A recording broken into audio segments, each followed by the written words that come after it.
السلام علیکم ورحمۃ اللہ وبرکاتہ۔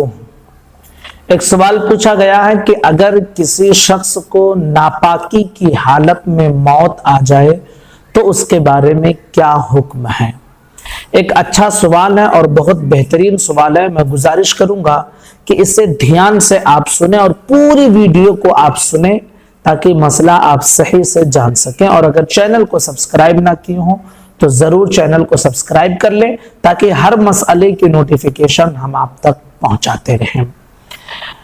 سب سے پہلی چیز اور بنیادی چیز جو ہر ویڈیو میں آپ کو بتاتا رہتا ہوں جب پاکی اور ناپاکی کی بات آتی ہے کہ اگر کسی انسان پر غسل فرض ہے تو اسے چاہیے کہ اگر کوئی عذر نہ ہو تو جتنا جلدی ممکن ہو اسے غسل کر لینا چاہیے، اور اگر کسی وجہ سے تاخیر ہو رہی ہے غسل میں تو کم سے کم یہ کرنا چاہیے جو حضور نے ہمیں تعلیم دی ہے کہ نماز جیسا ہم وضو کر لیں اور اپنی شرمگاہ کو ہم صاف کر لیں تاکہ نجاست دور ہو جائے۔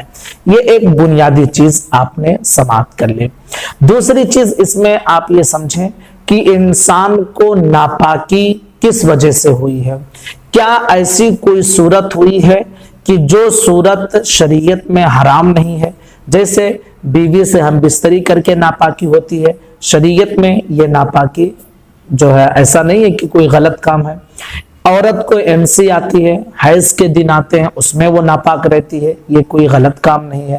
اسی طرح اگر عورت یا مرد کو احتلام ہو جائے تو یہ انسان بے قابو رہتا ہے، اس وقت احتلام ہو گیا، تو یہ ایک ناپاکی الگ چیز ہے۔ ایک ناپاکی یہ ہے کہ انسان خود سے جو ہے ناپاکی کر لے، جیسے مشت زنی کر کے، حرام کام کر کے ناپاکی کر رہا ہے، زنا کر کے ناپاکی کر رہا ہے۔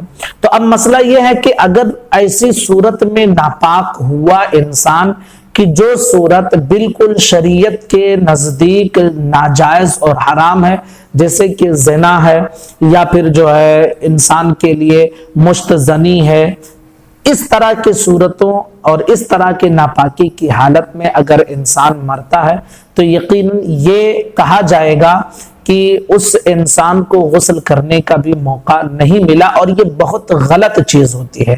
آپ دھیان میں ایک چیز بنیادی طور پہ رکھیں کہ ناپاکی چاہے جائز طریقے سے حاصل ہو جائے یا ناجائز طریقے سے، غسل میں تاخیر بلا عذر شرعی نہیں کرنا چاہیے۔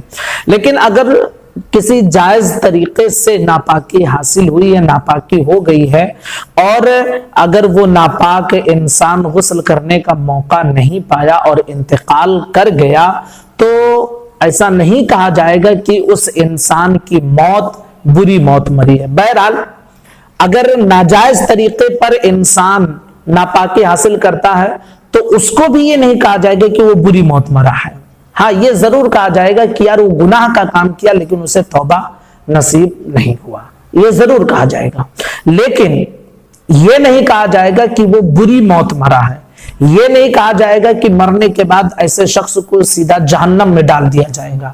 یہ نہیں کہا جائے گا کہ مرنے کے بعد اس شخص کو کفر پر موت ہوئی ہے، ایسا جملہ نہیں کہا جائے گا، کیونکہ ناپاکی کی حالت میں موت آنا یہ اس کے جو ہے نامہ اعمال کے برے ہونے کی دلیل نہیں ہے، اور نہ ہی اس کے جہنم میں جانے کی دلیل ہے، اور نہ ہی اس کے کفر پر مرنے کی دلیل ہے۔ میں ایک حدیث مبارکہ آپ کے سامنے پیش کر دوں۔ ایک صحابی رسول حضرت حنظلہ رضی اللہ تعالی عنہ ہیں، جن کی شادی ہوئی تھی اور شب زفاف یعنی جسے ہم سہاگ رات کہتے ہیں اسی رات میں تھے۔ آپ نے اپنی بیوی سے حقوق زوجیت بھی ادا کیا، ہم بستری بھی فرمائی، منادی نے جو ہے اعلان جنگ کی ندا دے دی۔ حضرت حنظلہ رضی اللہ تعالی عنہ غسل کرنے کا موقع نہ پائے اور اسی حالت میں وہ جو ہے جنگ کے میدان میں پہنچ گئے اور انہیں شہادت کا درجہ وہاں ملا، وہاں وہ شہید ہو گئے۔ پھر فرشتوں نے انہیں غسل دیا، اسی لیے ان کا لقب غسیل الملائکہ ہے، یعنی ایسے انسان کی جن کو فرشتوں نے غسل دیا ہے۔ تو اب یہ نہیں کہا جائے گا کہ جو ہے ناپاکی کی حالت میں موت بری موت ہے۔ آپ دیکھیے صحابی رسول تھے، میدان جنگ میں نہانے کی فرصت نہ ملی، منادی نے ندا دی اور پہنچ گئے۔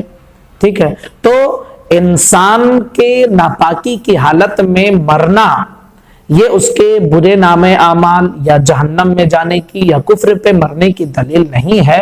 ہاں یہ اور بات ہے کہ انسان کو ہمیشہ پاک صاف رہنا چاہیے، کیونکہ جب انسان کی موت آتی ہے تو اس وقت ایک مومن بندہ اپنے رب سے ملاقات کے لیے جا رہا ہوتا ہے، اور رب سے ملاقات آپ کو اس حال میں ہو کہ آپ جو ہے اس وقت ناپاکی کی حالت میں ہو، تو یہ مناسب نہیں ہے۔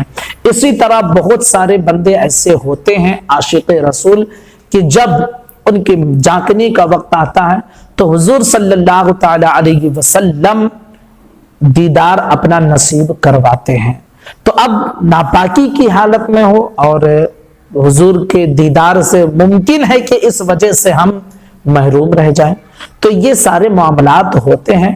تو ناپاکی جب بھی ہو جائے انسان کو چاہیے کہ بغیر کسی تاخیر کے غسل کرے، اور اگر کوئی ایسی مجبوری ہے کہ جس کی وجہ سے تاخیر ہو رہی ہے تو کم از کم یہ کریں کہ اپنے شرمگاہوں کو صاف کر لیں اور نماز جیسا وضو وغیرہ کر لیں، اور عذر نہ ہو تو فوراً غسل کرنا چاہیے۔ تو امید کرتے ہیں کہ یہ مسئلہ آپ کا کلیئر ہو گیا ہوگا۔ گزارش ہے کہ اپنے تمام ساتھیوں تک اس کلپ کو ضرور شیئر کریں، چینل کو سبسکرائب بھی کریں۔ السلام علیکم ورحمۃ اللہ وبرکاتہ۔